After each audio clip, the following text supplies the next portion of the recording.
Muy bien, estimados hermanos, estamos en Tertulia Teológica, un programa original de la Iglesia Bautista Reformada del Redentor. Estamos con el profesor Joel Zarman, que nos está hablando acerca de Tertuliano y el montanismo. Hermano Joel, entonces quería hacer una anotación al respecto en relación a lo que usted hablaba del legalismo.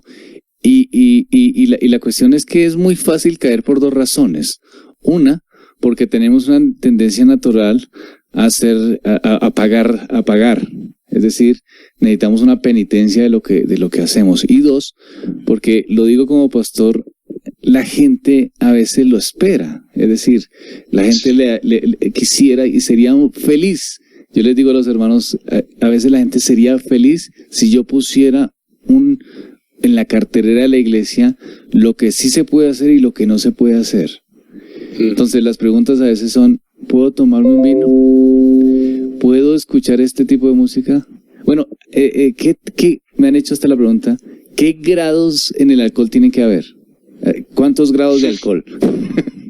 O sea, si es mayor de tal grado o menor de... ¿En cuántos grados ya sería pecado? Entonces, es esa una dinámica, ¿no? Siempre estar, digamos, buscando. Y la gente a veces cuando ya llega y encuentra como por decirlo de alguna manera, un estándar o una iglesia donde le dice, sí, así es, tiene que ser tantos grados. La falda hasta tal parte. Usted no tiene que nada, no tiene que mirar para allá. Usted tiene que hacer esto, tiene que hacer lo otro. La gente se siente contenta, aunque su vida espiritual no sea una vida espiritual que lo mejor, pero se sienten satisfechas pensando, ya estoy cumpliendo. Esa es la gran tendencia del legalismo y vemos que es una preocupación que se ha dado históricamente, ¿no? Sigamos, hermano Joel, era solamente ese aporte. ¿No tenías las preguntas? Un par de preguntas en relación a esto. La primera es la siguiente. Edwin nos dice: según entiendo, Tertuliano también usaba el sol como sus rayos para ilustrar de cómo el Padre engendra al Hijo. ¿Se puede decir que el autor de la carta a los Hebreos tiene una imagen similar en el capítulo 1, verso 3, cuando dice que el Hijo es el resplandor de su gloria? No puedo responder esa pregunta porque aunque sí reconozco, o sea, en algún lado dice eso Tertuliano, no estoy seguro bien.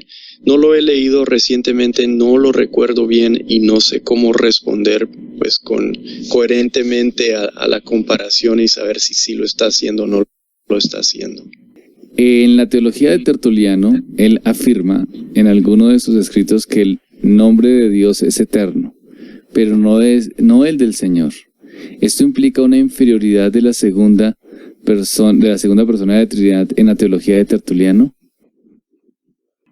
Esto es interesante, no por la pregunta, pero porque lo que se implica, o sea, de estar buscando si tiene o no tiene una subordinación y si se mide a nuestra teología.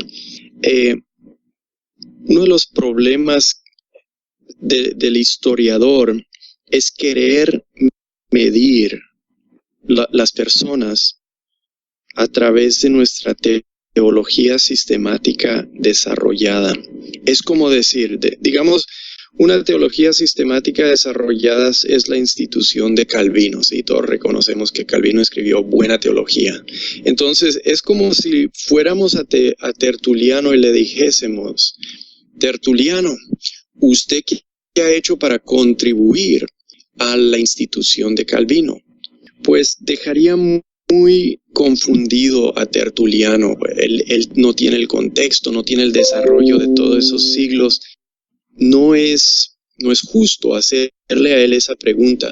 Y a veces cuando hacemos ese tipo de comparación, sí, es Orígenes un subordinacionalista, es Tertuliano, está manifestando eso, o sea, no tiene la teología completa, pues claro que no la tiene, porque le falta todavía 100 años a la iglesia para luchar con esa pregunta y responderla de forma adecuada.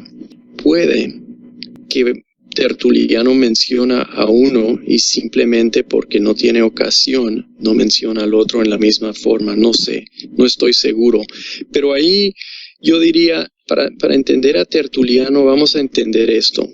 ¿Cuál es la situación bajo la cual estaba y a qué se dirige? ¿Cómo hace sus respuestas ante los retos que él vive en el segundo y el comienzo del tercer siglo? En vez de decir, aquí está mi teología sistemática completa, ¿cómo se mide ante ella Tertuliano? Es un punto algo técnico acerca de la historiografía, pero pues es lo que estudio, entonces por eso digo cosas así y respondo así. Por eso definitivamente estamos estudiando la historia del cristianismo. O sea, nos ayuda muchísimo a comprender el devenir, los cambios o lo que se denomina la fenomenología, ¿no? Es decir, no es algo estático, sino que va en movimiento y de alguna manera va en un progreso. La teología y la doctrina sistemática va dando claridad en los tiempos también, ¿no? A veces la gente cree que ya todo salió como de la nada y que ya en el primer siglo todo estaba listo y acordado, pero realmente no era así. Tengo una pregunta, un comentario. ¿Sí? Ok. Listo. Hablando de la rigurosidad de Tertuliano, nos dice un comentario. Por suerte, Tertuliano no tenía redes sociales. Entonces, bueno, creo que aquí hubiera expandido la rigurosidad de una manera más fuerte, ¿no? Es el punto, ¿no? Otra pregunta. En la antigüedad no recuerdo exactamente cómo se llamaban las dos posturas, pero una creía que los que temían la persecución y se alejaban eran apóstatas y no debían aceptarse, aún arrepentidos, a la iglesia después de la persecución. Creo que eso lo hablamos ya, ¿cierto? De las diferentes posturas, ¿no? Cuando hablamos de la persecución. Pero dice, entonces, otros opinaban que sí. Según lo dicho, Tertuliano era de los del primer punto de vista. Pues parece que sería, ¿verdad? No, en cuanto a ese conflicto en particular, no estoy seguro dónde queda él. Sí hay varias ondas, por decirlo así, de persecución que resultan en distintas situaciones. Se ve se me olvidó el nombre de Novaciano, algo así. Novation es el tipo en inglés, pero no sé cómo decirlo bien en español. Pero luego los donatistas en el tiempo de Agustín van a ser otros que tienen esa misma reacción de rigor. Yo creo que en cuanto al rigor es probable que Tertuliano esté del lado del primer ejemplo que se puso. No estoy seguro en este momento. No tengo notas acerca de eso y cuando no tengo algo escrito siempre tengo una incertidumbre. Listo. Sigamos entonces, hermano. Okay. Todo el punto de hablar del rigor en Tertuliano es llevar a esto. Por este amor al rigor, él se identificó con un movimiento que le llamaban en ese momento la nueva profecía y que nosotros conocemos por el título el montanismo. ¿Qué fue el montanismo? En los años 160, en esa década de los 160 después de Cristo, se levantó en la provincia de Frigia, que es parte de Asia Menor, en la región de Galacia, algo llamado la nueva profecía. El pueblo se llamaba Pepusa, en ese pueblito de Pepusa se radicó eventualmente un hombre que se llamó Montano, y sus compañeras que eran profetas, Prisca y Maximila, y eran profetas, por eso se llama nueva profecía. Que se llame nueva profecía, pues nos habla de un fenómeno nuevo en ese tiempo. No le llaman la misma profecía, le llaman la nueva profecía. La profecía ya del tiempo apostólico estaba fallando. Casi no se conocía si en algún lado todavía estaba. Sabemos que en los tiempos del Nuevo Testamento pues existen apóstoles. Uno habla a Pablo, le dicen no vayas a Jerusalén, que ahí te van a poner en cautiverio, te van a poner en prisión.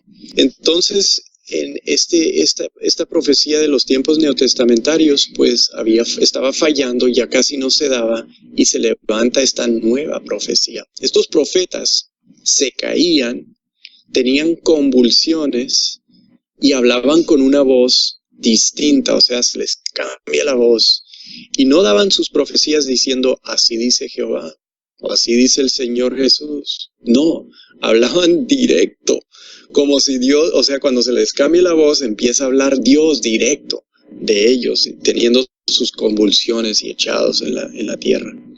Y estas personas, este fenómeno del montanismo, pues también es extraño y estudiado hoy porque tenían estas mujeres, parece, en posiciones de liderazgo. Y entonces es muy llamativo el estudio actual del feminismo, que tienen mujeres encargadas, porque pues buscan siempre antecedentes, pero es un movimiento de personas no muy estables, parece. ¿Qué creían? Pues fueron considerados herejes, pero la verdad es no tenemos mucho de lo que decían, porque lo que sabemos de ellos lo relatan sus enemigos, los cristianos ortodoxos, y es difícil encontrar algo de ellos. Todavía la gente rastrea, busca huellas, busca que digan algo, que haya un escrito. No tenemos mucho. Y es difícil el asunto porque realmente no creían algo bien distinto a los demás. No niegan, por ejemplo, que hay 3 personas en Dios. No niegan algo acerca de Cristo. Lo que los caracterizaba más de nada era la práctica de la nueva profecía. Y, o sea, profecía había existido al comienzo, entonces eso no es tan nuevo, pero es muy distinto lo que hacen ellos. Eso es lo que los distingue, y eran súper rigorosos, mucho rigor. ¿Rigor en qué? Rigor en ayunos, hacían más ayunos, más frecuentes, más intensos. En el matrimonio tenían más rigor porque decían no casarse es lo mejor, pero volver a casarse jamás. De ahí lo saca Tertuliano, él se unió a ellos al fin de su vida. Y la idea era subirse la espiritualidad con negarse a sí mismo. Y podemos ver un ejemplo de donde ellos tomaban eso en la historia de Daniel, ¿sí? ¿Qué hizo Daniel? Daniel vio muchas visiones, y Daniel fue un profeta, vio visiones espectaculares. Pues, ¿cómo lo hizo? Esto es lo que ellos te dirían. Ve al capítulo 1 de Daniel. ¿Qué es lo que hace Daniel? Rehúsa comer la comida rica del rey, ¿verdad? Sí, eso es lo que sucede. Y come legumbres.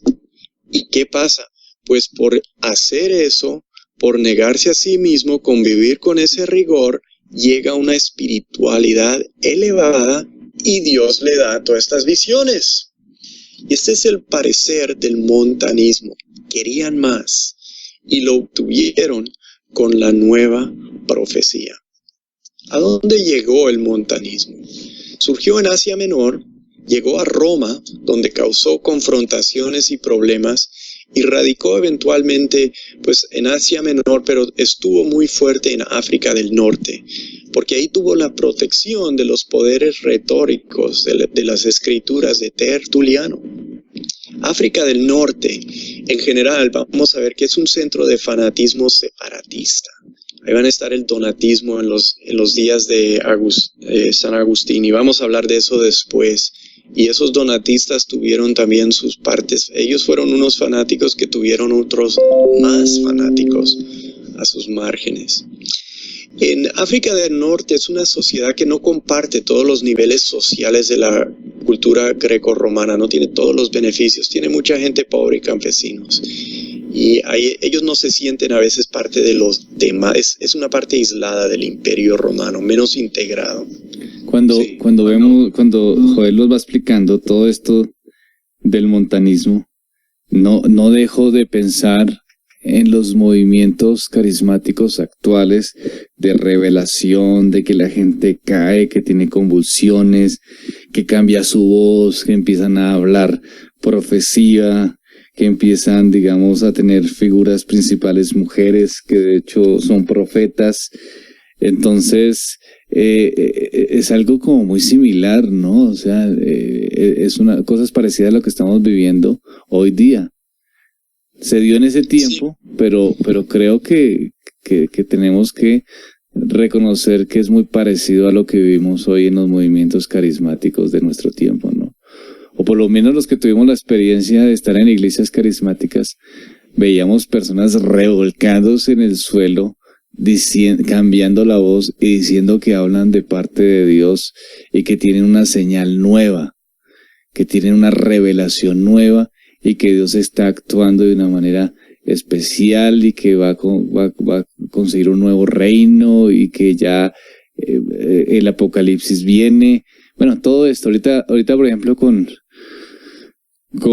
la situación política que estaba viviendo Colombia en relación al sí y el no, lastimosamente algunas personas creyentes de movimientos carismáticos decían que Dios les había mostrado que si ganaba el sí, entonces les había dado la visión de cómo el país iba siendo entregado a Satanás.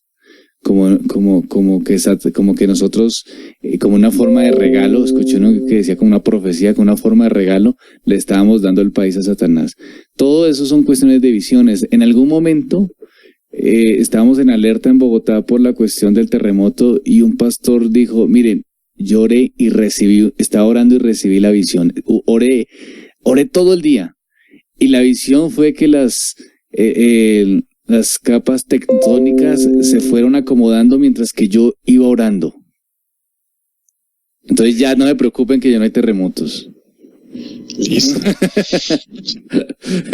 Salen sí, todas obviamente cosas, esto ¿no? es muy parecido. Y también tuvieron, yo no mencioné esto, pero el elemento apocalíptico, ¿sí? Que la nueva Jerusalén iba a estar en Pepusa, en su pueblito ahí en Frigia, en Asia Menor. Era parte de lo que ellos creían. Tenían un sentido de que ya es el fin de las cosas, necesitamos un gran esfuerzo. Pero eso se repite. Martín Lutero tuvo el mismo sentido de vivir el fin del mundo. Entonces eso no se limita a los carismáticos siempre. Si hubieron, el montanismo coge poder en la década de los 170 y máxima influencia en los 190 y después menguó, ¿sí? Porque pues eso puede durar cierto tiempo, pero si no se da algo tremendo, pues la gente se desanima. Hubo congregaciones con la influencia del montanismo en todo el mundo, entremezclados, ¿sí? Algunas congregaciones cristianas tenían influencia montanista, seguían siendo, entonces eso se revolvió. ¿Qué decimos de esto? ¿Cómo lo evaluamos? Fue una práctica distinta, pero en realidad no se puede decir que su doctrina los separó. Fueron entonces herejes. ¿Qué hizo la iglesia en ese momento? No rechazó la profecía como tal, sino dijeron, no hicieron el argumento que nosotros haríamos ahora. Esas cosas se han acabado. No hicieron eso. No, ellos no dijeron que no había profecía, pero acusaron al montanismo de ser inspirados por el diablo. Y dijeron que la nueva profecía era del demonio. Entonces escribieron contra ellos, pero por temas más de disciplina que de doctrina. Sí, dijeron, ustedes no están sometidos a los pastores, están desorganizados. Y les dieron a los montanistas lo que querían, que eran ser marginalizados. Gente así busca castigar a todos los demás diciéndole que no tienen el rigor necesario. En cierta forma, busca estar al margen, ¿sí? Buscan castigar decir, los demás están mal, bueno, los demás se separan de ellos. Buscan apartarse en vez de ayudar, a veces porque requieren lo imposible. Le llaman a la atención a unos pocos fanáticos del mismo parecer, pero no contribuyen en general al bienestar de una congregación. Entonces, eso es lo que pasó, los pusieron al margen, dijeron no están sometidos a los obispos, están inspirados por el demonio, si ustedes quieren hacer esas cosas, vayan y las hacen en otro lado. Esa actitud como altanera de despreciar la iglesia común y corriente, los medios ordinarios, el cristiano ordinario, es lo que suelen despreciar, es lo que realmente apartó y eventualmente condenó el montanismo. Así puede ser cualquier grupo. Los reformados podemos ser así. los carismáticos, lo que tú quieras. Podemos ser como despreciar a la gente común y corriente y querer exigir, recargarlos de rigor en esto y el otro, y que hagan esto y que se pongan esto, y no somos suficientemente, y que los testigos de Jehová son más evangelistas que ustedes, y todas esas cosas que la gente quiere, y que no celebran bien la Navidad, lo que tú quieras. Pero a veces, o sea, tenemos que tener cuidado. No es que no hay que hablar fuerte acerca de las cosas buenas, pero a veces la gente pues nos llevamos a un extremo y hacemos demasiado y queremos no ayudar tanto como apartar a la gente, y cualquiera lo puede hacer. Se puede decir, cuando están convencidos que tienen la única solución y que se condenan los que no están de acuerdo con su limitado padecer, o sea, ¿qué se le puede decir a esa gente? Es difícil hablar a veces con ellos, y no queremos ser así. No queremos ser gente con las que los demás no pueden razonar, no en el sentido de que vamos a razonar con los herejes para ver si nos ponemos de acuerdo, no. Los que niegan a Dios no, pero con los hermanos, con la comunidad cristiana en general, que no tenemos que ser siempre convencidos que somos los únicos y los buenos y los que tienen todas las soluciones. ¿Cómo distinguimos lo que ellos tienen de una convicción sana que busca, o sea, nuestro rigor a veces, o el rigor del montanismo, o ese parecer de que son los únicos, de una convicción? ¿Cómo lo distinguimos de una convicción sana que busca el honor de Dios más que el honor de los hombres? Y a veces lo que están haciendo, o lo que estamos haciendo cuando somos así, es buscar el honor de otros hombres. No, es que hay este personaje, y cuando yo hago eso, pues me va a honrar, va a pensar bien de mí. Y no siempre buscamos el honor de Dios. Yo creo que esa es una de las cosas por la cual pues se condenó el montanismo, por buscar honor de hombres más que honor de Dios. En otros momentos, la iglesia pudo incorporar la pasión por el rigor, incluyendo, por ejemplo, en otros siglos, el ermitaño en su concepto. Los ermitaños jugaron una parte muy importante, por ejemplo, en la vida de Atanasio. Atanasio fue uno de los héroes de las luchas por la Trinidad, muy influido por Antonio, el ermitaño, que se salió al desierto a estar solo y a estudiar la Biblia. Y aprendió mucho, parece. Sí. Fernando hace una pregunta, dice, ¿podemos decir que las iglesias carismáticas pueden calificarse como montanistas en cuanto a estas prácticas? Lo podemos decir, seguramente. Mi temor, o sea, es que solemos ser muy fuertes en contra de los carismáticos en nuestros círculos reformados. Y entiendo por qué es eso, porque muchos salen de ahí y salen con un fuerte rechazo. Yo no salí de ahí, y a mí me parece siempre, mi experiencia en Colombia es que se habla muy fuerte en contra de los carismáticos, y muchos son salvos ahí conocen a Cristo, y luego salen de ahí, vienen a nuestras iglesias reformadas. Pero obviamente no estoy de acuerdo con los carismáticos, y lo que describe ahora Helber acerca de su experiencia, pues, es muy parecida al montanismo. Es lo mismo. Otra oyente nos dice, pensando en lo que había escuchado hace un momento, dice, no, eso es un retrato de la actualidad. Es decir, sí, diciendo, eso es lo que estamos viviendo en este momento, ¿no? O sea, digamos que nada que hacer, ¿no? Es muy parecido, y es inevitable las comparaciones de las personas, como decir, esto es lo que se vive, esto es lo que está pasando, ¿no? Sí perdemos la lección si decimos, es que esos son los carismáticos, y no decimos, pues esos podemos ser nosotros. Quizás no hacemos la misma cosa, pero nos metemos a hacer las mismas vainas.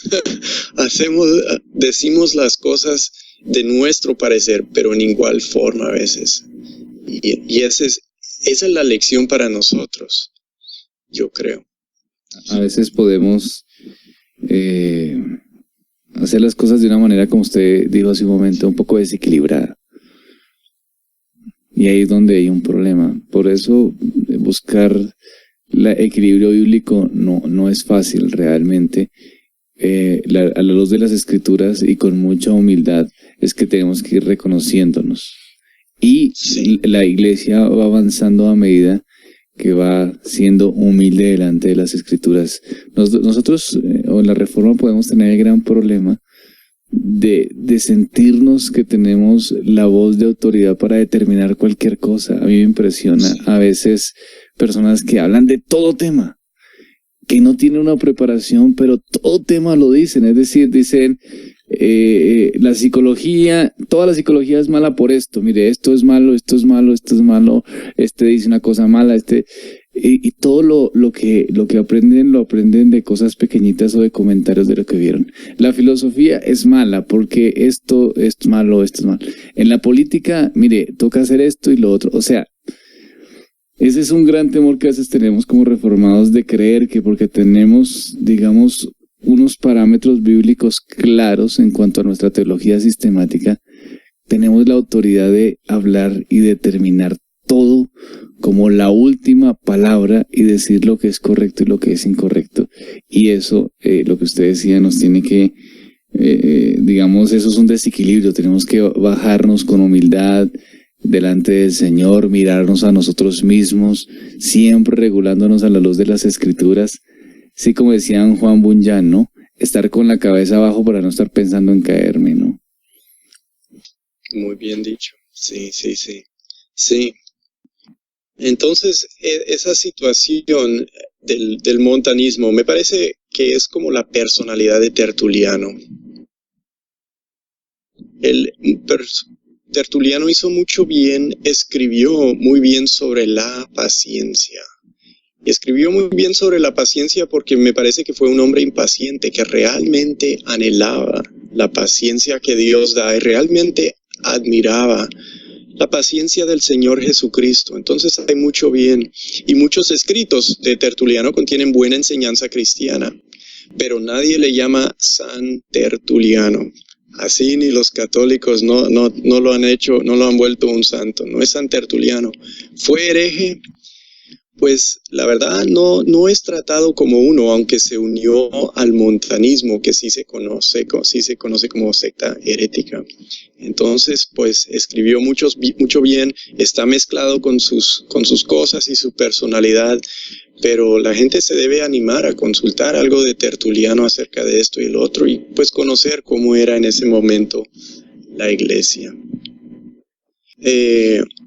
No sé si ahí sería un buen punto para concluir, porque lo demás que tengo aquí es como reflexiones, y hemos hecho bastante reflexión ya sobre todo esto. Quizás me voy a repetir si sigo con mis notas. No tengo más en cuanto a información de Tertuliano. Listo. Entonces voy a leer algo. Hermano Edwin dice: evidentemente el que no conoce la historia la repite, puesto que la mayoría de los carismáticos ignoran la historia de la iglesia, creo yo, o no es así. Es decir, hace la pregunta que es una pregunta, creo que en un sentido retórica. Efectivamente, los carismáticos por lo general no estudian historia de la iglesia, no saben mucho sobre estos temas. Entonces, esa ahí. Una hermana... Déjame decir algo ahí.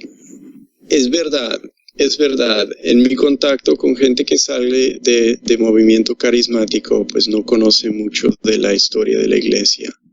A la misma vez, ¿cuánta gente reformada sabe algo de estos tiempos? Puedes decir, bueno, coméntame acerca de Gregorio Nacianzano, ¿qué has leído de San Agustín de Hipona? Algo así. Sí, la verdad, o sea, podemos echarles piedras a ellos, pero siempre que la gente es fuerte contra el carismático, y no estoy del lado no soy carismático, pero debemos pensar en nosotros mismos. Le echamos a ellos los dardos, y ¿qué tenemos nosotros de la misma culpa? Vemos lo que dice Cristo de la viga en el ojo de ellos, y la paja en el ojo de ellos y no estamos conscientes de la viga en la nuestra. Bueno. Muy bien.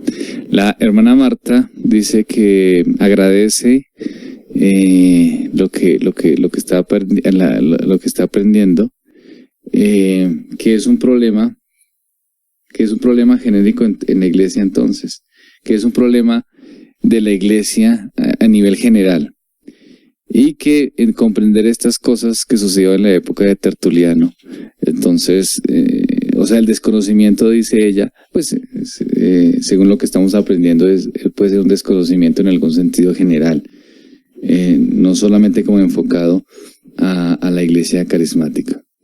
El hermano que hizo la primera pregunta, el concepto de hace un momento, dice, el hermano tiene la razón, hablando de Joel, tiene la razón, tenemos que mirarnos a nosotros mismos también como reformados, a ver si estamos aprendiendo. Y Alejandra, Bien dicho.